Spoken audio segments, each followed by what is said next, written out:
नमस्कार मित्रांनो, मुख्यमंत्री माझी लाडकी बहीण योजना।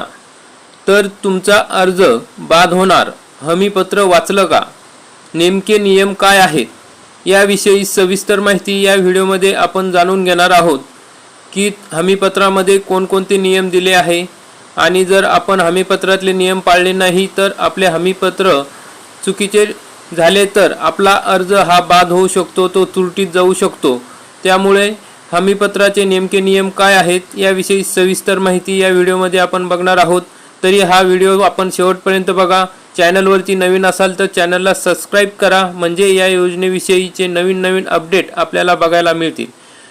आपण या ठिकाणी टायटल बघू शकता, लाडकी बहीण योजना। तर तुमचा अर्ज बाद होणार, हमीपत्र वाचलं का? नेमके नियम काय आहेत? मुख्यमंत्री लाडकी बहीण योजनेचा अर्जाच्या सोबत हमीपत्र देखील जोडण्यात आले आहे। या हमीपत्रात महिलांना काही गोष्टींची हमी देणं बंधनकारक असणार आहे। विशेष म्हणजे हे हमीपत्र वाचलं तर या योजनेबाबतच्या काही गोष्टी जास्त स्पष्टपणे समजतात। या योजनेचा लाभ ज्या महिलांना मिळेल त्यांच्यासाठी अनेक अटी ठेवण्यात आल्या आहेत। यातील महत्त्वाची अट म्हणजे लाभार्थी महिलेच्या कुटुंबात वार्षिक उत्पन्न हे 2.5 लाखांपेक्षा जास्त नसावं। संबंधित महिलेच्या कुटुंबातील सदस्य हा आयकरदाता नसावा। महिला किंवा तिच्या कुटुंबातील व्यक्ती सरकारी कर्मचारी नसावा। तसेच महिलेने शासनाच्या कोणत्याही योजनेचा 1500 पेक्षा जास्त रुपयांचा आर्थिक लाभ घेतलेला नसावा। या सर्व अर्जाच्या हमीपत्रातून स्पष्ट होत आहे।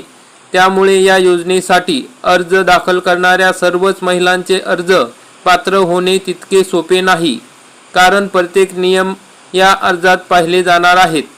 नियमात बसत असणाऱ्या लाभार्थी आणि गरजू महिलांनाच या योजनेचा फायदा मिळणार आहे।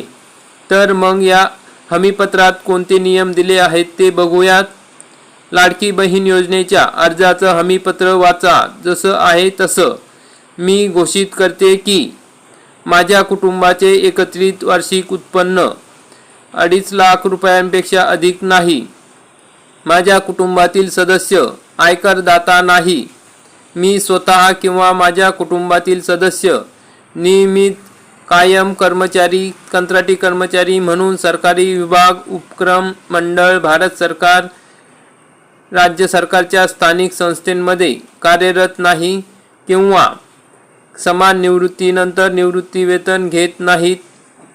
मी शासनाच्या इतर विभागामार्फत राबविण्यात येणाऱ्या 1500 पेक्षा जास्त रकमेचा आर्थिक योजनेचा लाभ घेतलेला नाही। माझ्या कुटुंबातील सदस्य विद्यमान किंवा माजी आमदार, खासदार नाही। माझ्या कुटुंबातील सदस्य भारत सरकार किंवा राज्य सरकारच्या बोर्ड, कॉर्पोरेशन, बोर्ड, उपक्रमांचे अध्यक्ष, उपाध्यक्ष, संचालक सदस्य नाहीत। माझ्या कुटुंबातील सदस्यांची संयुक्तपणे 5 एकरपेक्षा जास्त जमीन नाही। माझ्याकडे किंवा माझ्या कुटुंबातील सदस्यांच्या नावावर 4 चाकी वाहने, ट्रॅक्टर वगळून नोंदणीकृत नाहीत। वरील मुद्दा मित्रांनो, 5 एकर जमिनीचा मुद्दा या ठिकाणी वगळण्यात आला आहे, परंतु हमीपत्र अशाच पद्धतीने आहे, त्या मुद्द्याचा विचार केला जाणार नाही। बाकीचे मुद्दे हे महत्त्वाचे आहेत। मी वरील प्रमाणे घोषित करते की मुख्यमंत्री माझी लाडकी बहीण योजना संबंधित पोर्टल ॲपवर आधार क्रमांक आधारित प्रमाणीकरण प्रणाली सोबत स्वतःला प्रमाणित करण्यास आणि आधारित प्रमाणीकरणानंतर माझा आधार क्रमांक, बायोमेट्रिक किंवा टाइम पिन म्हणजे OTP माहिती प्रदान करण्याची माझी सहमती देण्यात माझी हरकत नसेल।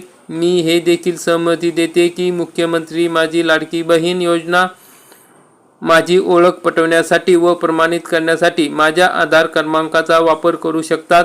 मी केवळ शासकीय सेवा व योजनांचे लाभ प्राप्त करण्याच्या उद्देशाने अन्य राज्य किंवा केंद्र शासनाच्या विभागाशी माझे आधार KYC वर्णन पुरवण्यास सहमती देत आहे। आणि शेवटी त्याच्या खाली आपण अर्जदाराची सही त्या ठिकाणी करावी लागणार आहे आणि हा अर्ज त्या ठिकाणी अपलोड करायचा आहे। त्यासाठी हा अर्ज आपण आधीच प्रिंट काढून घ्या आणि सही करून नंतर अपलोड करा। त्या संबंधित लिंक आमच्या टेलिग्राम चॅनलवरती दिलेली आहे, तिथनं तुम्ही PDF डाउनलोड करून प्रिंट काढू शकता। खाली नोट दिली आहे उक्त प्रपत्र केवळ ऑनलाईन अर्ज दाखल करण्याच्या हेतूने माहिती एकत्रित करण्याकरिता आहे. अर्ज ऑनलाईन पद्धतीने सफलतापूर्वक प्रविष्ट झाल्यानंतर खालील पावती प्रदान करण्यात येईल. तसेच SMS व्हॉट्सॲपद्वारे सुद्धा पाठवण्यात येईल. अर्ज दाखल झाल्यानंतर सदर पावती फाडून देण्यात यावी. अशा प्रकारचं या ठिकाणी हे हमीपत्र आहे मित्रांनो. या ठिकाणी तुम्ही हमीपत्राचा फोटो देखील पाहू शकता. अशा प्रकारचे हे हमीपत्र आपल्याला आमच्या टेलिग्राम चॅनलवरती मिळेल. तिथनं तुम्ही प्रिंट काढून सही करून ठेवा, म्हणजे अपलोड करताना तुम्हाला त्रास होणार नाही. तर अशा प्रकारे हे हमीपत्रात महत्त्वाचे मुद्दे दिलेले आहे. हमीपत्रातले जर बाबी आपल्या पूर्ण नसतील तर त्या ठिकाणी आपण अपात्र ठरणार आहे, आपला अर्ज बाद होऊ शकतो. त्यामुळे हमीपत्र व्यवस्थित वाचून व्यवस्थित भरून घ्या. तर आपण हा व्हिडिओ बघितला त्याबद्दल धन्यवाद. असेच महत्त्वाचे अपडेट या योजनेविषयी माहिती करून घेण्यासाठी आपल्या चॅनलला सबस्क्राईब करा, बेल आयकॉनला क्लिक करा. जय हिंद, जय महाराष्ट्र.